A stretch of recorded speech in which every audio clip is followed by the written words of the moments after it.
On this Wednesday night, missing portions of the Jeffrey Epstein files. Reports the trove of documents released failed to include disturbing accusations against the U.S. president. The documents related to her testimony with the FBI are not there. What we know about the woman's claims. Canadian businessman Frank Stronach's sex assault trial. What one woman says happened decades ago that left her traumatized for life. Flagging alarming content. We can't be relying on corporations to divulge this information. The difficulty of forcing AI companies to establish safety protocols to protect the public. Plus, nay, what? Scientists finally figure out how horses make that sound.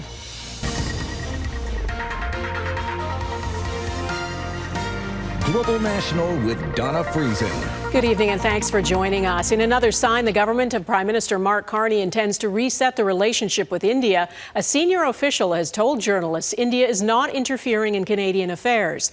The two countries have been at odds since former Prime Minister Justin Trudeau accused agents of the Indian government of being linked to the murder of a Sikh activist in British Columbia in 2023. 4 Indian men accused in that murder will soon be on trial in BC, as well multiple extortions with suspected ties to India or Indian nationals have taken place in Canada. Prime Minister Carney heads to India on a trade mission this week. Mackenzie Gray was at a briefing about that trip today. Mackenzie. Ahead of that trip to India that you mentioned, Donna, a senior government official briefed journalists set to travel with the Prime Minister, and they made a huge shift in policy, saying they are, quote, confident that agents of the Indian government, in their words, are not continuing to be involved in extortions, murders, and violence in Canada. And when we pressed them on that, the senior official said, quote, I really don't think we'd be taking this trip if we thought these kind of activities would continue. Now, Global News asked the Foreign Affairs Minister about these comments, but she declined to reiterate them. No country will ever have a pass in terms of the domestic safety and security of Canada. Period.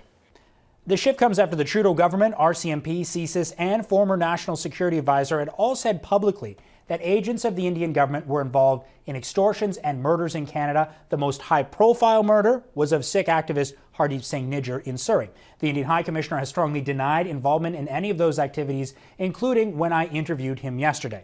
Now, the World Sikh Organization is outraged, saying the comments do not reflect the reality being experienced by members of the Sikh community across Canada, including Mominder Singh, a prominent Sikh activist in BC. We spoke with him on Monday, and he told us Vancouver police came to his home on Sunday to tell him there was not only a credible threat on his life, but also of his wife and 2 teen children.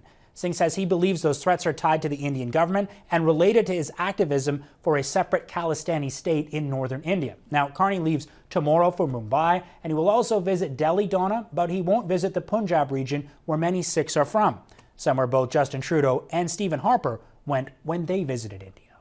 All right, Mackenzie Gray in Ottawa, thank you. As media organizations continue to search through the 3 million pages of so-called Epstein file documents released by the U.S. Justice Department, it's been discovered key materials related to one woman's accusations are missing from the public database. She came forward after Jeffrey Epstein's arrest to say she'd been sexually assaulted by both Epstein and by Donald Trump before he was president and when she was a minor. It's unclear why those pages are missing. Jackson Proskow reports. As President Donald Trump delivered his State of the Union address, survivors of sex offender Jeffrey Epstein sat silently in the gallery. They were guests of Democrats who wore pins demanding the release of the full Epstein files. We are tired of the games. When those we elect to office misuse their positions, it harms us all. Their concerns are backed by lawmakers. It's pretty clear that the Justice Department is stonewalling on a lot of the Epstein information. Members of Congress are now zeroing in on reports the Justice Department withheld FBI interviews and notes relating to President Trump and allegations he sexually abused a minor decades ago. So our question to the FBI and the DOJ is, why aren't the documents there? Why have they been removed? And Congress, under the Transparency Act and the subpoena, have a right to see them. Nobody used to speak about Epstein when he was alive, but now they speak. But I'm the one that can talk about it because I've been totally exonerated. I did nothing. As the questions simmer, the fallout is spreading to other high-profile individuals who knew Epstein. The latest, former Harvard president Larry Summers, who is resigning his professorship and academic duties. Summers was in frequent contact with Epstein up until the day before his arrest in 2019. Separately, Nobel laureate Dr. Richard Axel, a Columbia University professor, abruptly announced his resignation. Axel called his past association with Epstein a serious error in judgment. All of it comes ahead of historic testimony from a former president and first lady. Thursday, Bill and Hillary Clinton will give depositions as part of a congressional investigation. They have not been accused of any wrongdoing and agreed to testify after being threatened with contempt charges. I mainly want to know whether or not he knows and can give us and provide us names of people that were either harmed and or those that engaged in potentially the assault of minors. What's clear is that the fallout from the Epstein files isn't going away anytime soon, and increasingly for the White House, the questions are getting uncomfortably close. Donna? All right, Jackson Proskow in Washington, thanks. U.S. billionaire and Microsoft co-founder Bill Gates also spent time with Jeffrey Epstein and has reportedly apologized at a town hall meeting with staff from his charitable foundation. According to the Wall Street Journal, which says it has a recording, Gates took responsibility for his ties to Epstein and said it was a huge mistake to spend time with him and to bring Gates Foundation executives to meet with Epstein. Gates says he did not participate in the convicted sex offender's crimes, but he did admit to having affairs with 2 Russian women. Epstein had tried to extort Gates over his affair with one of them. There was more testimony today in the sexual assault trial of Canadian billionaire Frank Stronach. He's been accused by 13 women whose allegations date back nearly 50 years, and the cases have been split into 2 trials. 5 women have already testified, and today a 6th described what she says the auto parts magnate did to her that she says left her traumatized and depressed. Stronach, who's 93 now, has pleaded not guilty to all charges. Jeff Semple was in court today and a warning some of the details are disturbing. Jeff. Well, Donna, it was an emotional day here in court, with one of Stronach's accusers breaking down on the stand many times. At one point, the judge even coaching her with breathing exercises to calm down. Over the past couple weeks, we've heard from 6 women who've shared similar stories about how the powerful businessman allegedly charmed them, then isolated and assaulted them. How do you feel about the trial today? Good money. Billionaire Frank Stronach's sexual assault trial is now entering its final stretch. The 6th complainant took the stand and testified she met Stronach on February 14, 1986.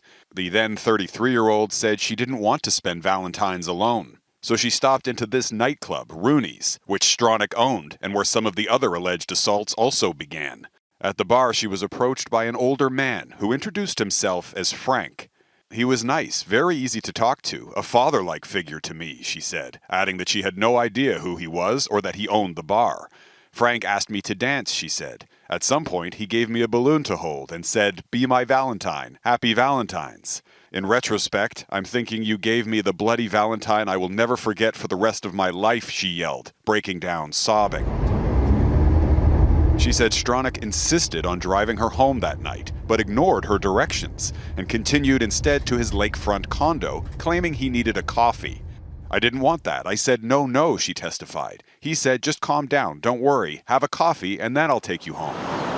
Once in his condo, she said he got naked, pulled her towards him, pulled down her pants, and sexually assaulted her. I was like, no, I was screaming, yelling, she testified, claiming she even threatened to smash his window and jump into the lake. It traumatized me for life, she said.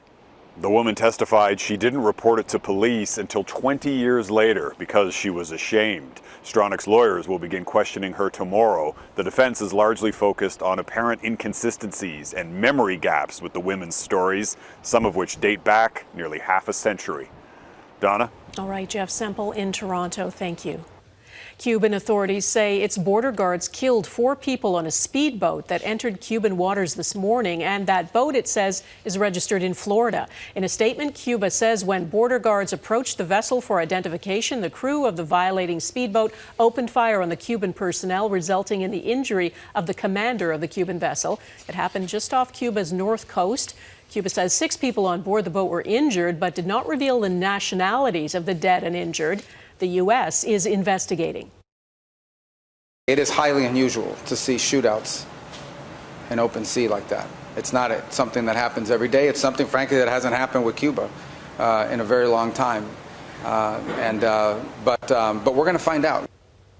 The Canadian government is sending $8 million in aid to Cuba, which is facing a humanitarian crisis because the Trump administration is blockading oil shipments. The funding is intended to improve food security across the country and does not include fuel assistance. Jillian Piper reports on the growing crisis in Cuba. With economic collapse looming, some Cubans say they may be forced to leave the country they love. Como decimos los cubanos. This man says it's hard to get to work, it's hard to get food, and it's hard to get internet access. Cuba is right now a failed nation. It's been nearly a month since the U.S. shut off the flow of oil to Cuba, blocking shipments from chief suppliers Venezuela and Mexico while threatening tariffs on any country stepping in to fill the void. The humanitarian situation in Cuba is becoming quite grave and quite serious, and so Canada is stepping up. The federal government is pledging $8 million towards food for Cuban people, but humanitarian groups are already having trouble getting aid into the country due to the fuel shortage, which Cuba's ambassador to Canada suggested is the United States goal. The objective of this oil blockade is clear: to create a humanitarian crisis and try to force a regime change. The U.S. captured Venezuelan dictator Nicolas Maduro last month and is now authorizing American companies to resell Venezuelan oil to Cuba's private sector, while still blocking all other oil shipments to the Cuban government. We have our big oil companies going in. They're going to be taking out the oil and selling the oil for a lot of money, and Venezuela is going to get a big part of that money. Good to see you. Caribbean leaders meeting with U.S. Secretary of State Marco Rubio to discuss American foreign policy in the region are calling for a de-escalation. We believe there is space, perhaps more space now than in years past, for pragmatic engagement that protects the Cuban people. That space may be narrow, with the Trump administration showing no signs of deviating from their hardline approach to Cuba, Donna, as the situation on the ground becomes even more dire. Jillian Piper, thank you. What the Canadian government says after it demanded answers from OpenAI. Coming up, the next steps to ensure safety protocols protect Canadians. Plus the deadly consequences of torrential rain in Brazil.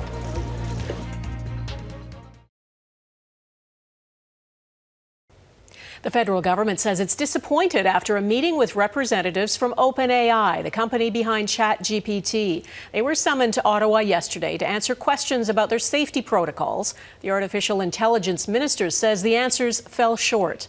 OpenAI had banned the ChatGPT account of the Tumbler Ridge shooter months ago because of disturbing content, but did not share any concerns with Canadian police. Touria Izri reports.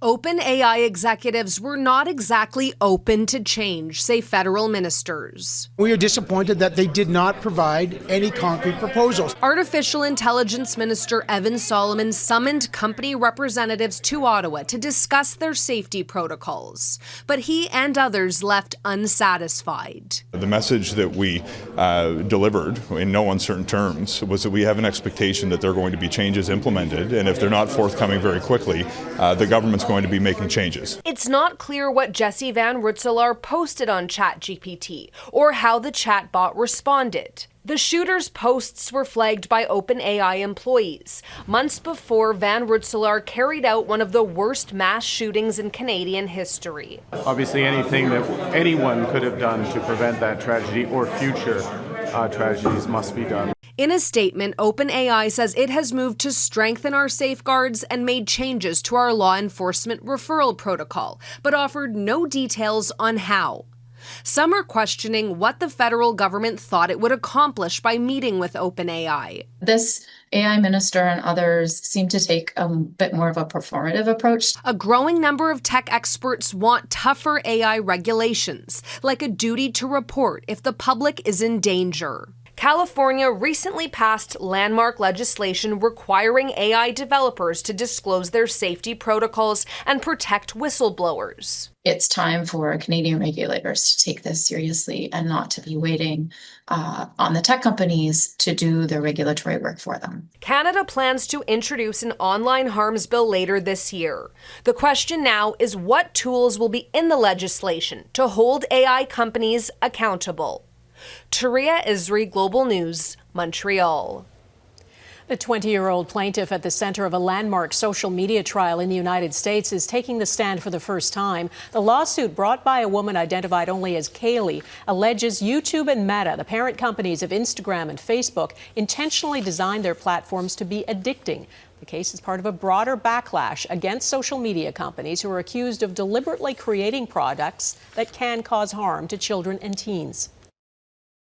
These products were launched to us without guardrails, without education, without warning to any parents. They entered our homes quietly, catching families completely unprepared. We became the testing ground, and so did our children. Kaylee's lawsuit claims she got hooked on social media apps at the age of 6, leading to addiction and mental health problems.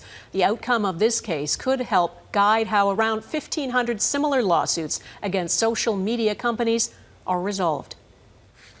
We get some of the most critical information on what's going on in conflict zones around the world from journalists and their teams, and that work is increasingly risky. The Committee to Protect Journalists says 129 members of the press were killed in 2025. About 80% occurred in conflict zones. It says 66% of those who died were killed by Israeli forces, most of them Palestinians reporting in Gaza. That makes 2025 the deadliest year for press killings since the CPJ began keeping records 30 years ago. At least 40 people were killed when intense rain swamped parts of southeastern Brazil, triggering floods and landslides. Rescue crews are still searching for dozens of people trapped in the debris. It's feared most of them are dead. Among those killed, an 11-year-old boy. He was laid to rest today in a ceremony with white balloons. More heavy rain is expected in the coming days. Still ahead, why Alberta wants its own limits on who is eligible for medical assistance in dying.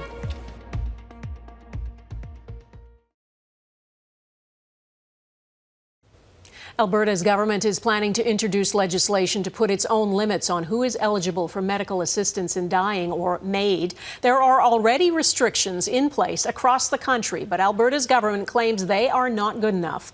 Heather Urix-West explains.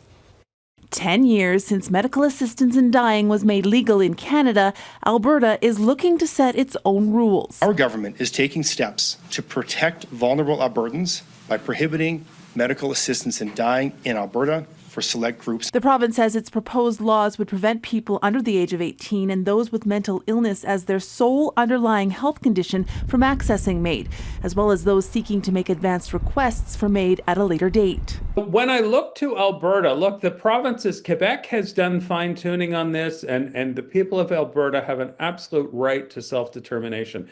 But when I look towards Alberta on this, my question is, what problem are they trying to fix? None of the groups identified in Alberta's proposed legislation have legal access to MAID in Canada yet, though the federal government will have to decide whether it will expand access to those with mental illness as their sole underlying condition next year. If MAID came into law for mental illness only, our committee talked at great length in the report about all the steps they would have to take. And it's going to be much more complicated than what it is at the moment. It's discriminatory and creates stigma when we don't allow those with capacity, despite having a mental illness, to have the same options as the rest of Canadians. Since becoming legal, more than 76,000 Canadians have opted to use medical assistance in dying. In 2021, MAID eligibility was expanded to include patients whose natural death was not reasonably foreseeable, though in 2024, less than 5% of those accessing MAID fell into this category. Most people who accessed MAID for that year were over 75 years of age, with more than 63% reporting cancer as their underlying medical condition. Heather Urix-West, Global News, Calgary. Straight from the horse's mouth, next, how scientists discovered the unique mechanics behind that whinny.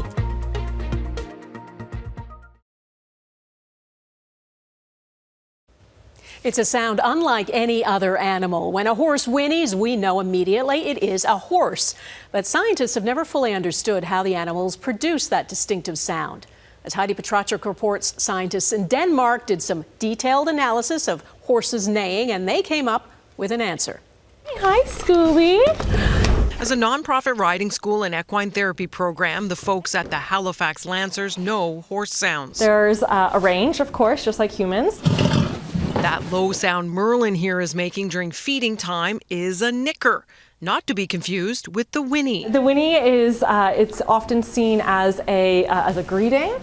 So say if you're going into the horse's stall or coming into the barn and they know you, they might send off a little which we were hoping to hear today. The presence of our camera, it seems, not exciting enough. But fortunately, scientists in Denmark had better luck. That distinct sound with both low and high frequencies at the same time, also known as biphonation, is rare outside of humans. And the only two species we know where the biphonation is present all the time is whinnies of horses and bugles of wapiti or elks. The low frequency part of a whinny happens when the horse's laryngeal vocal cords vibrate, much like in humans.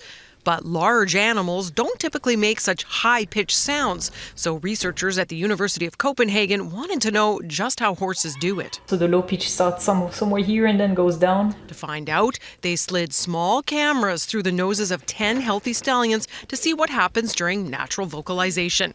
This video shows what they saw during a whinny. After this sound is produced, there is also a very strong contraction above the larynx that leaves only a small opening and that creates a whistle at the same time as the low-pitched sounds. The Danish researchers say their findings suggest horses are expressing multiple emotions when they whinny, news that's no surprise to humans who love them. No kisses. Heidi Petracek, Global News, Halifax. I just love seeing the horses. That is Global National for this Wednesday. I'm Donna Friesen. Tonight's Your Canada is Agassiz, BC. We'd love to see Your Canada. Please email it to globalnational@globalnews.ca. And thanks for watching. Hope to see you here again tomorrow. Bye-bye.